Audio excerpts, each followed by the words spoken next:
خالق کی مشیت کا شناسہ ایسا، خالق کی مشیت کا شناسہ ایسا، پاؤں تلے کوثر و پیاسا ایسا، پھر میں کیوں نہ کہوں فخر سے اے رسول عربی، قسمت سے ملتا ہے نواسا ایسا۔ معزز سامعین، اس شعر کے سنانے کے ساتھ ساتھ میں آپ کو ایک پیغام دینا چاہتا ہوں، اور وہ پیغام یہ ہے کہ کل 10 محرم الحرام ہے۔ تمام احباب سے گزارش ہے کہ کل 10 محرم الحرام کا روزہ رکھیں، یہ مستحب کے درجہ میں ہے۔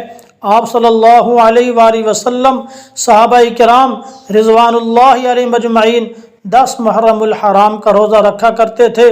تو لہٰذا سب بھائیوں سے التماس ہے کہ کل کا روزہ ضرور رکھیں، لیکن صرف کل کا نہ رکھیں بلکہ کل کے ساتھ 10 محرم الحرام کے ساتھ 11 محرم الحرام کا بھی روزہ ملا لیں۔